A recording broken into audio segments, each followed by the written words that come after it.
First show and tell. I'm so pumped. Well, welcome everyone. We're so excited you're here. We wanted to kick off. We know it's into February, but we had a good event in January, kind of a wrap up. So we wanted to kick off just to kind of share what we have been working on, highlight a few big projects that I think you all will be very interested in, and then open the floor to hear what everyone else is working on from a research perspective, from an interest perspective, something new that you've learned, just a way that we can share and build community. And then just a reminder for a save the date for our media meetup that we have at the end of the month. So I will kick it off. Welcome. My name is Ashley. I am head of community, so I'm always in your DMs welcoming you, commenting on things. So it's great to see a lot of these smiling faces that I only see in inboxes. So again, thank you so much for joining us. We have Lexi and Rachel and Mackenzie and Anna from our team, and then a lot of community members, which is really exciting. So I just want to kick it off again by thanking everyone and just kind of giving a highlight of it has been big just the last month and a half. Huge. We've had, I think, almost 150 new members joined last month. So that's great. So you'll see them trickling in. Much like a lot of people, they like to see what's happening here, kind of like hang out in the shadows for a little bit before they start kind of posting, or there'll be a lot in their workspaces. So we're growing all the time, which is exciting, but it's also so exciting that you guys are all here early as we're building this so we can build it together and learn from each other, which we're really pumped about. I also want to highlight, again, I know that we mentioned it in our community, but if any of you have been following the Brandon Lawson case out of Texas, which was a huge case, he went missing 2013, so nearly 8.5 years ago. There is resolution in that, at least for the family, that they are have identified some remains and they are testing that, which is wonderful, but it also really speaks to the power of collective impact. We worked really closely with Whitney and Melissa, connecting them with the family advocate, highlighting Brandon's case. Mary even digitized some phone records for us, which was amazing. So even knowing that we played some sort of tiny role in helping that move that along and finding resolution for the family is just tremendous. So I wanted to highlight that, and knowing that this works, this model of collective impact works, of crowdsourcing information. So again, it's so wonderful that you are all here and partaking in that and using your special skills. So now I'm going to kick it to Anna to kind of give you a little heads up on some product updates to be on the lookout for. Yes. So, hey everyone, I'm Anna, so head of product. So basically all the technology that you love and all of the bugs you encounter, that's all my responsibility. And as I always do when I talk about product stuff, if there's ever any features that you're struggling with or new cool stuff you want to see, I always encourage you to reach out to me. You guys know where I'm at, DM me, tell me about that. But I am so excited to share a new feature we just released last week. Maybe some of you have seen it, maybe you haven't. I'm going to go ahead and share my screen. It's going to look really simple, but it was a lot of work. So you may now notice now we have the ability to search, which is brand new. Of course, we have a lot more cases than we used to have. But now you can actually search by name for cases and it'll filter your search down. So let's say I'm looking for maybe someone named John. You can see immediately I get filtered down by first name and last name. You can see the map also filters it with me as well. So we've always had this goal to hugely increase the number of cases on our site. And with that comes comes more functionality. So we have to give people a way to find what they're looking for. So we're so excited to have search. So you can do like a first name, last name situation here. So we can see lots of John Smiths, which there always are. One thing that is actually we don't actually talk about it on here, but you can actually do a search by city. So we're still kind of perfecting how that one works. So it's a little bit of an Easter egg right now. But for all you kind of hardcore searchers, there you go. There's your extra tidbit. But yeah, try it out. Again, make sure it's working for you. Let me know anything you'd like to see, any changes you like. We are really hoping to get more advanced filtering, more advanced searching, but this is kind of our first pass out of the gate to make content easier to find. So again, it feels like a little, but it's so big and it's so huge. And we're really excited about it. So again, take a look at that. We've got a lot of really awesome things coming up to make the site more functional, to allow people to find things more easily, to improve that experience. So we're really excited about what's going on for the rest of the quarter. But yeah, this is what we've got going on right now. Awesome. Thank you so much, Anna. No problem. I am going to share my screen and give you guys just an update on, one second. One of the features that we just updated today. So if you have been over to the community lately, you recognize that we've added some stuff into the case research section. So as you click through here, we've added this new section called asks and offers. So these are specific research needs that anyone in the community can put any information here if you are at the community member level. So this is where we do the research with the group research or the individual workspaces. So look for weekly asks from Rachel and her team. We have some things in here specifically. Shout out to Carrie, who helped find some photos for the Brittany Loeffler case just a few hours ago, which is wonderful. But if you have any asks on a case that you're working on, if you are looking for help, or if you're kind of stuck and you're wanting to find this piece of information, throw this in here. This is a forum opportunity, so you can click around here. You can see that we'll set some of this up this way, but totally do whatever you need to do. People can comment, people can share. And this is also an opportunity to find others who have an interest in maybe working with something with you, or if you have a big case that you might know has an extra components and you're looking for a little bit more help. So please use this just to put your asks in, or if you have a special skill to offer that up to people as well. We also have in our, hold on one second, case research space, the case file workspaces, which we just launched as well. So this is an opportunity to build digital case files. So we have at least 2 visualized cases for every state, growing by nearly 7 to 10 every week, which is phenomenal. But we also are pulling in information from publicly available databases, government databases. So you'll see a lot of case card information in here. So we're pulling from our backlog and we're adding it in here and giving you an opportunity to help visualize those cases. But we do realize that a lot of this is tied to where people live. So when we asked 500 people what would get them to do more than just listen and participate, listen to true crime, number 1 was knowing the victim, and number 2 was having some relationship to the location. So we have broken cases out by regions. So as you click in here, you can kind of see cases outlined by states, and then they are also embedded in here in an opportunity for you to select the case. It's not going to show up. There we go. You can pick a case, you can click around, identify which one you want, then you can come down here, claim it, and sign up. Download your digital case file here. There's a blank one. And then you can submit it here. And then when it's quicker to get it onto the site. If you see a case, if you don't see a case on here from where you're from or a case that you've been following, reach out and we can get it added in there, which is also an opportunity.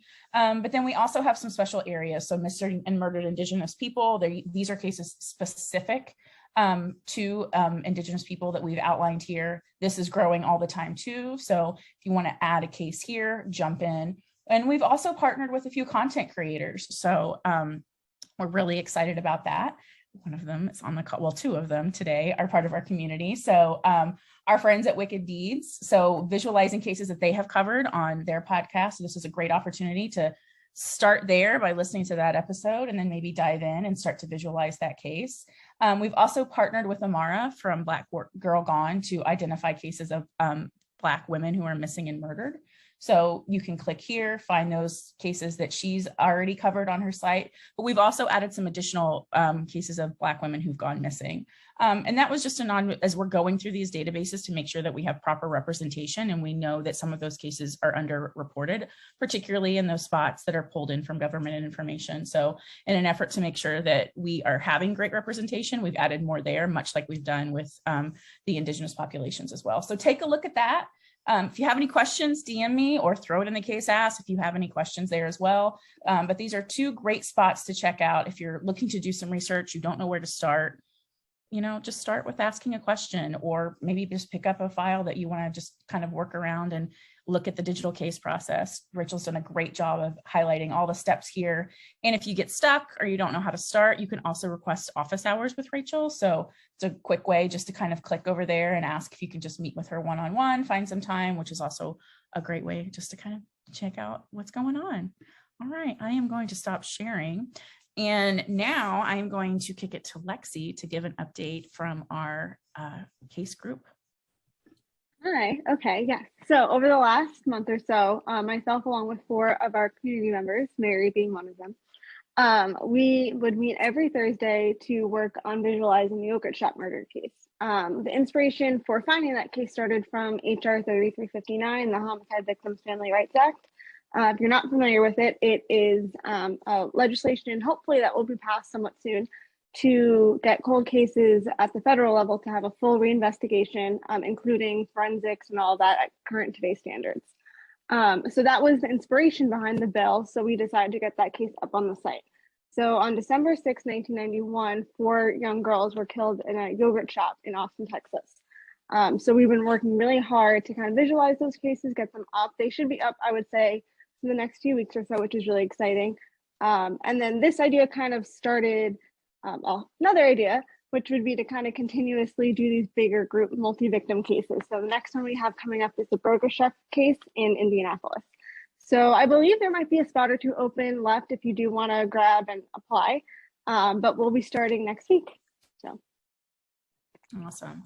Thank you so much, Lexi. We know that those take a long time because there are multiple victims. So there's a lot of information to go through. So we are mindful of that we want every individual to have their own representation individually in the database. But then as Lexi mentioned, we're building out those multi-victim pages so we can tell a richer narrative because so many things are connected. So be on the lookout for that of how that's going to be presented too. So that's exciting. And if there's a few spots, which it sounds like for the next one, be sure to raise your hand and jump in there, which is great. Now I'm going to kick it to Dana and she can give an update on what another group project has been working on. Hi, everyone. So I am so happy that Mary and Lexi and Rachel are in this show and tell because they are members of the Benton County Jane Doe case. And we have been researching that for, I guess, the past 3 months.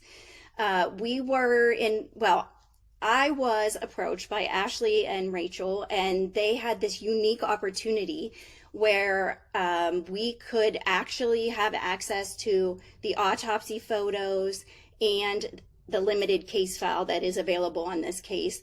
And we could form a little team to look at all those materials. And so we did that with the help of Lieutenant Matt Rosenbarger. He is actually also a coroner in Benton County, and he gave us all of that information. We had to keep his request was keep your group small and everybody has to sign an NDA. But this is a super cool opportunity because you don't always have access to those items. And so it was very exciting. I've been doing research on does for many years, and this is like, to call a case exciting is, kind of against what I believe, but the opportunity here to pull people together, to share ideas, to look at a case that actually occurred her body was found on October 8th, 1976. She's been unidentified for many, many, many years. And so this was a wonderful chance for us all to get together. As I always say, the more heads, the better. And so we got together on Tuesday evenings. We started out, I'm going to show you the workspace that we used, just so that you can see. Let me share this with you. Okay.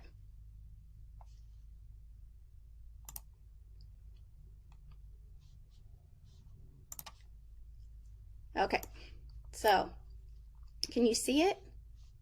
Are you seeing it? Yes. Okay, good. Thank you.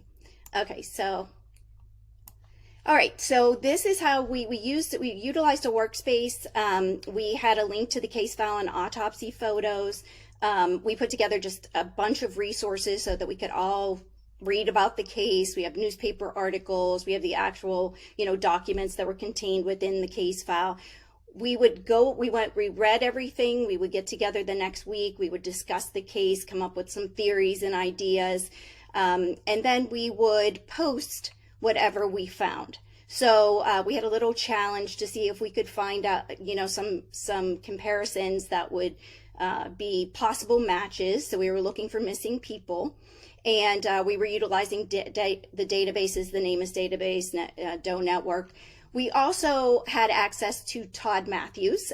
He was working with us. He had given us his guesstimate or, his list of different missing people that he thought could possibly be a match. And so we took a look at those. Tell everyone who Todd Matthews is if they're not familiar. Oh, I'm sorry. Todd Matthews is actually he created the Doe Network, and he is considered the first citizen detective.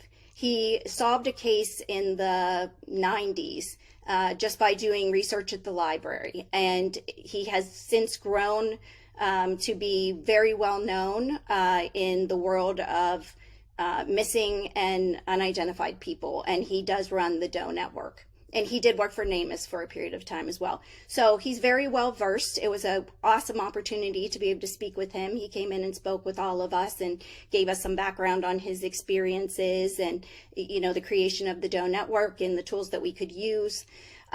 So we would just post, we kind of defined characteristics that we would look for, and then we were able to search for those characteristics, and we were able to pull missing people that we thought might be a match. So we would post them here, and then we would have discussions.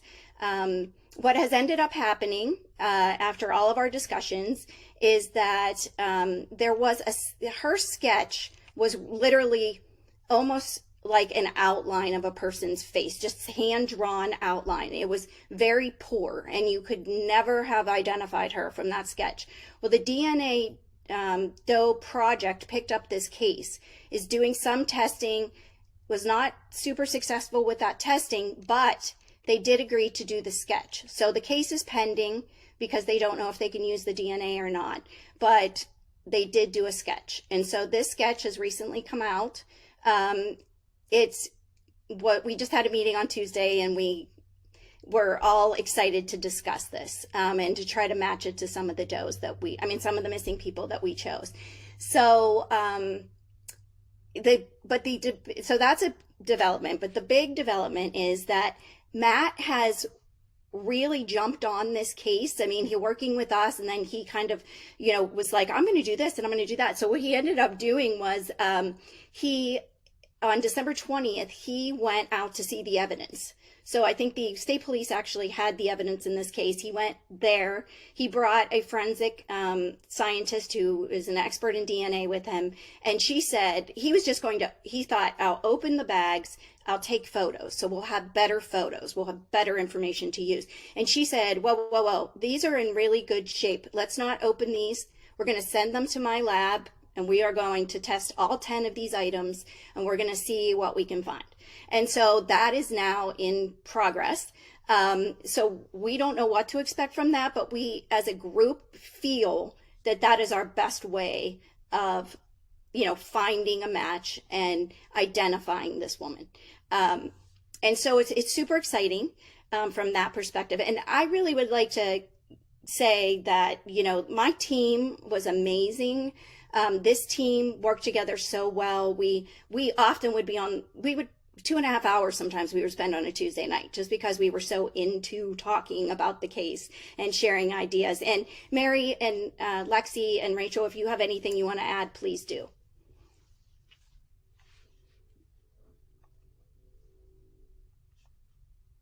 Crickets. I will say one thing when you're talking about this evidence. So when we met with Lieutenant Rosenberg, excuse me, he mentioned, so she was found in a box in a field. They still have that box from 1976, and it was a moving box. There's handwriting on the outside. There's duct tape. So there could be some actual either hair or other DNA. So to know that it is in that pristine of condition, that an expert was like, we have to send this off immediately, and that they have kept this big moving box since then is truly exciting. Not only to have an image to be able to at least give her some sort of semblance of her image back, but to know that there's actual progress of stuff getting tested that is sat there for years. So kudos to your team too for inspiring him to take another look and getting excited. I know he met with you with your team as well and did an AMA kind of asking questions. So way to go. That's phenomenal. Oh, I'm sorry. Go ahead, Mary. I was just going to say, I can just add that it has been a really great experience. It's unique so far to me, probably not so much to Dana, but just the whole process has been phenomenal, and we're so excited about it. So I'm really grateful to have been on the team. That's awesome. Wonderful. Well, those were big updates that we had. And I know I only kind of scheduled this for half an hour, but I want to open the floor for anyone else to just kind of share what they've been working on, what they're kind of honed in on this week. Maybe they've listened to something or picked up a case they're interested in, or they're new and they just want to maybe ask some questions about how they can get involved or what other people are working on so they can use their skills. So I'm not going to call anyone out, but I am going to open the floor.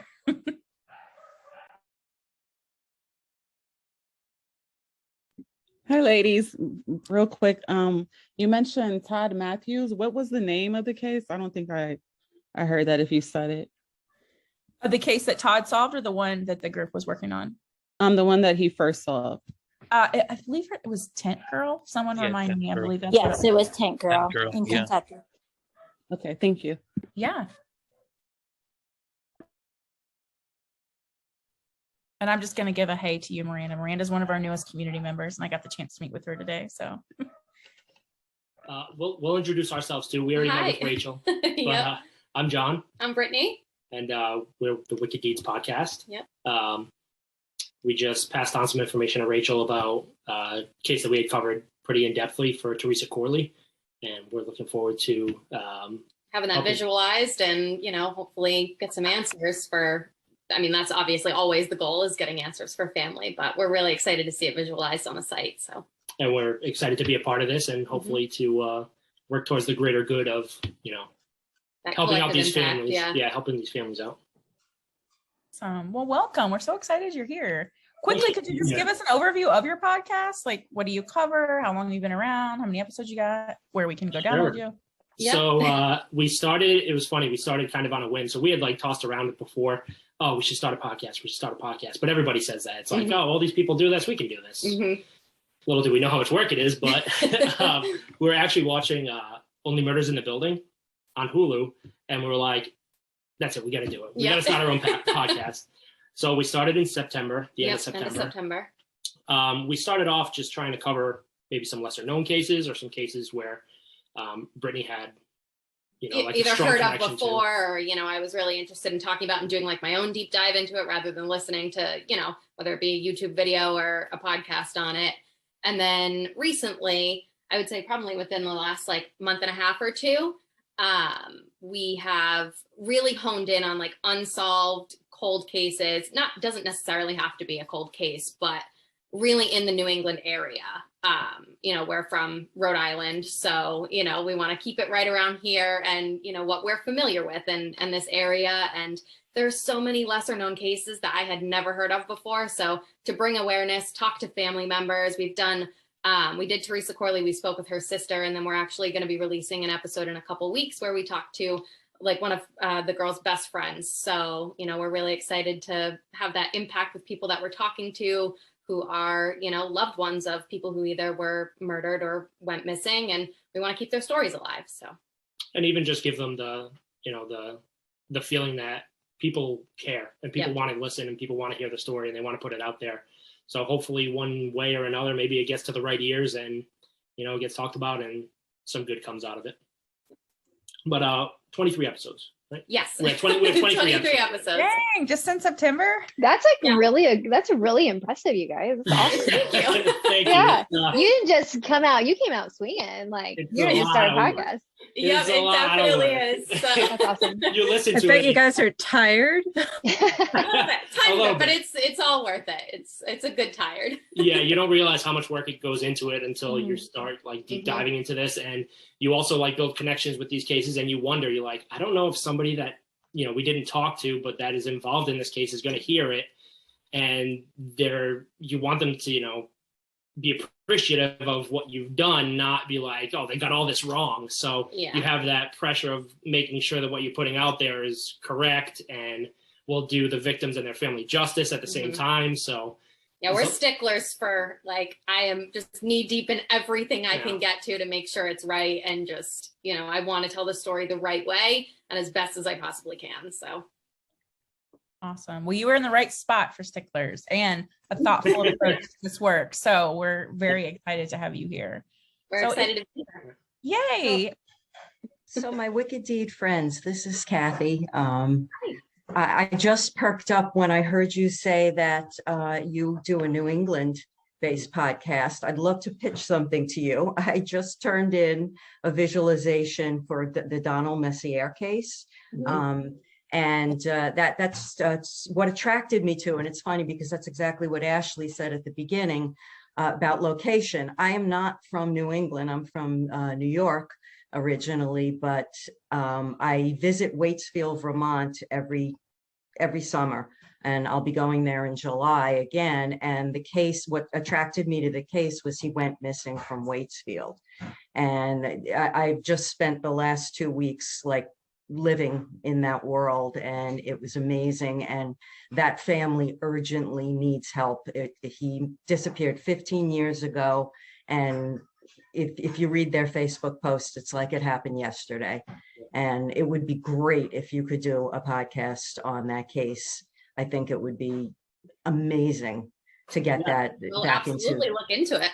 Yeah. And we can share her digital case file with you, so you guys will have a leg up on the episode, because Kathy is an amazing researcher. Thank you. So you'll have lots of great Thank info. you. Yeah, absolutely. And that goes out to everybody and anybody that you might know in the community or know in your personal lives. Scheduling we can work with. And if people have, you know, a case that they're involved with, that they've, you know, had a loved one gone missing or murdered, or they know somebody that wants to talk about something, we can schedule something up. We can talk to them. We'll do a little interview and do our best to put something out there to, you know, spread the word on it at least. Yeah, if anybody has anything like that, feel free to contact us. We're always looking for people that have a vested interest in something that want some help. We're more than happy to try and help. Awesome. Wonderful. This is how it happens, right? Look at this. Yeah. Wonderful. Does anyone else have any really exciting news to share, or just news in general? Okay, totally fine. I'm going to let Rachel send us out with some great news that she heard today. So if you were in the water cooler, you might have already seen it, but why don't you let them know, Rach? Well,